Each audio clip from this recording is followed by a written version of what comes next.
Okay, so let me know if this sounds familiar. Maybe you've been dieting, maybe you just kind of want to have a free relationship with food, and you come across this idea of intuitive eating. You eat what you want, when you want, and you just kind of hand the trust of your appetite and your cravings and your weight to your body by just kind of following your natural hunger and fullness cues. And it all sounds amazing. Sounds like the Holy Grail. So you give it a go. And you do eat as much as you want, when you want, but then you find out there's a problem. You are eating a lot of food. You're either eating a lot of food or you find that you're continuously gaining weight and you're like, whoa, clearly this doesn't work for me, not for me whatsoever. I'm just gonna pack that in.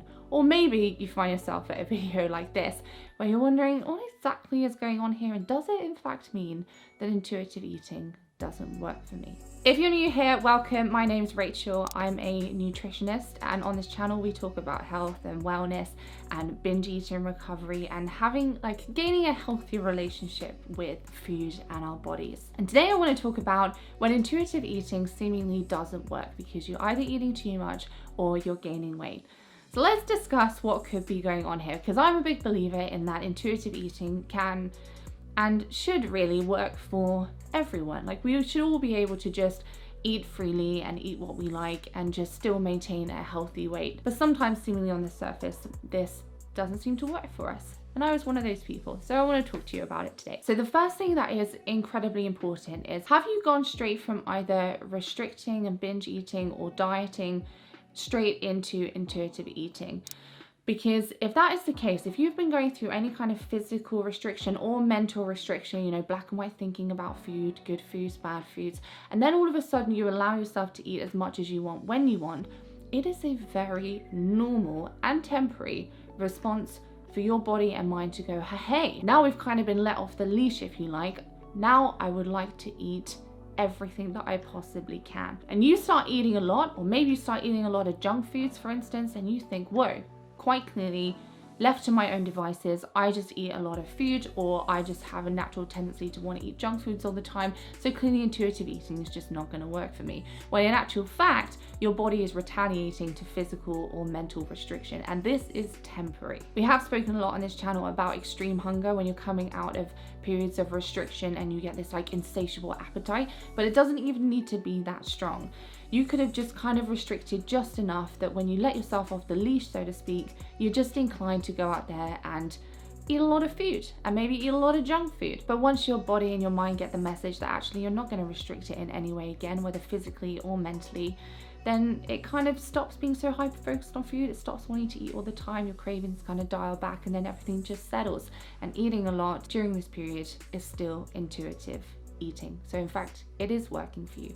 I have other videos on this topic talking about it a little bit more, but we're going to dive into the next point now, which is, okay, you think you're eating too much, but are you really eating too much? A lot of us, because we kind of live in this diet culture and everybody has opinions on what you should be eating and when and blah, blah, blah.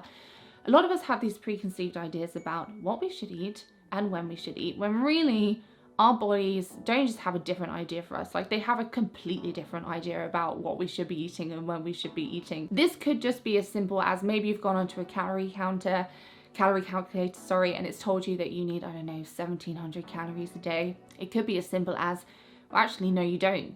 Maybe you need 2,300 calories a day. Like, those calorie counters are not accurate at all. I know that if I put my stats into a calorie counter, it tells me that I need about 2,400 calories a day. No, I don't. I need about 3,000 calories a day. It could be as simple as that, or it could be something like, before my period for a week, I have insatiable hunger. I just want to eat everything all of the time. But after my period, I'm not as hungry. So if I started intuitive eating before my period and I've got this massive insatiable appetite, I might conclude, whoa, I'm eating way too much, this clearly doesn't work for me, when in actual fact, I'm just doing what my body's asking for. Maybe you think you're overeating, but you're actually not, because your body's asking for more food because it would like to start expelling more energy. It wants to rev up its metabolism. It wants to become more active. I know that this happened for me. It happens to clients. Now, those are just a few of the very many reasons why actually you might feel like you're overeating, but actually your body just needs more calories or energy or food than your preconceived ideas about it will allow you to think. sorry to cut in here, but you may also feel like you're eating too much because your body is actually trying to gain weight to reach its natural set point weight. That could mean that you seem to be eating too much because your body just simply wants to gain a little bit of weight. I'm a really big believer in, if largely, not solely, but largely our diet is consisting of nutritious food and we're relatively active and we don't have any underlying medical conditions like a thyroid condition, but I won't go into that in this video. But if that is all the case, then we can trust when our bodies ask for food and that it's actually not too much. So I would suggest that you would at least give it a period of time to kind of notice what happens, even if you feel like you're eating too much, because chances are your body will settle at a healthy weight if you're eating largely nutritious foods, but you're kind of honoring your hunger, and you might prove to yourself that actually you needed more food than you originally thought. But okay, let's say hypothetically that none of these things that we've discussed so far are applicable to you. You are in fact eating too much food or too many calories than your body needs when you turn to intuitive eating. And it's not because your body wants to raise its metabolism, it's not because it wants to have more energy or move around more.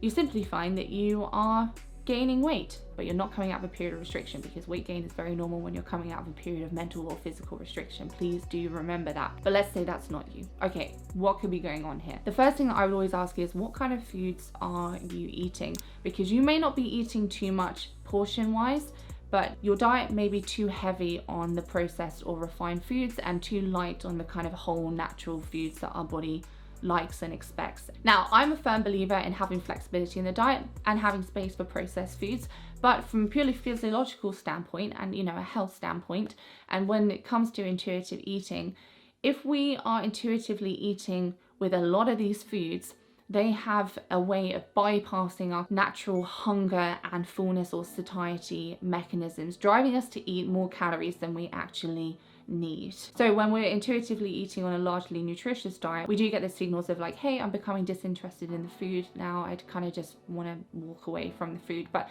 those are much harder to hear or hear at all when the food is hyper palatable. Let's say it's not for everyone, but it may be what's going on with you. The next thing is, a lot of us respond, in fact about 80% of us respond to stress by either eating more or eating less than we normally would, which is super normal, by the way, and it doesn't make you abnormal in any way. It just means that you might need to approach doing some stress management or stress avoidance techniques and bring those into your life if this is factoring in. And also, as well as stress management, just in general, whether this is you or isn't you, just taking good care of our well-being and mood and kind of putting that as a priority. A lot of us in this day and age, it's not really on the top of our priority list. We've got so many things that we need to do every day, taking care of our mood and our well-being and trying to do stress management. I appreciate it doesn't always make it to the top of the list, but it's so important for our health and our just overall enjoyment in life. I'm not going to get into it. We all know it's important. We should prioritize it. So doing whatever it is that works for you. We're all different. For me, it's getting out in nature, it's getting active, it's seeing friends, it's having a bit of downtime. Whatever it is for you that makes you feel good and allows you to keep kind of a cap on your stress levels and boost up your mood, prioritize it, because it's worth prioritizing. The next reason why you might be genuinely eating too much or eating a lot of junk foods when you're trying to eat intuitively is because of your food environment. So research is very clear now that shows that if we are exposed to food, especially hyperpalatable food, it will induce hunger or cravings that wouldn't have been there otherwise, driving us to eat more than we actually need. Again, super normal, doesn't mean there's something wrong with you, it's a super normal response. So if you're spending a lot of time at home, for instance, you've got cookies on the side, maybe you've got pastries in the fridge, you've got sugary cereals in the cupboard, you just have a lot of food out on display, especially like hyperpalatable food. Maybe you go to the cafe at work at lunch and there's just donuts on display and cookies on display everywhere, and then you go to the shops and you walk down the sweet aisle. All of these things can trigger us to feel hunger and have cravings that otherwise wouldn't have been there. Not just you, me as well. And I'm not saying try and avoid looking at food or smelling food or not have, you know, cookies in the house, but I'm just saying be aware of, if this is factoring in for you, some of it will be manageable and avoidable. So I'll let you kind of do your own homework on that and see if that is weighing in. This one is a bit of a cliche, but it's a bit of a cliche for a reason. Are you really tired? Are you getting enough sleep? Because we get more hungry and we definitely get more cravings when we're tired. Again, This is super normal, it's super common. If I have a bad night's sleep, you can bet that I feel hungry, and you can bet that the thing that I want to eat is cookies or sweets. I won't get into the whole physiological aspect of it, but our appetite hormones definitely get ramped up when we're tired. So please make sure that you're sleeping enough and getting enough rest. This one's kind of a little side note because it's another cliche. Please make sure that you're drinking enough. If you find that you are eating a lot of people confuse hunger with thirst. So that's kind of an easy fix. So just make sure that you are in fact doing that one. If you really are doing all of these things and you factored in that actually it's not a response to some mental or physical restriction, and you are actually eating too much than your body needs, it's not that your body just wants a bit more food, or that you find that you're still heavily focused on junk foods, but you're doing all of these things, then we might be able to discuss whether there's some emotional dependency there or some comfort eating there. This is of course a real thing, but I think a lot of us try and misdiagnose ourselves immediately with having some kind of food addiction or emotional dependency on food, when actually these other things are going on first. So there we have it. That's all from me today, guys. I hope that you found this helpful. If you have any questions, I'm sure there'll be some questions, just leave them down below. I will of course answer them. But for now, take care of yourselves and thank you for watching. I will see you in the next one. Bye.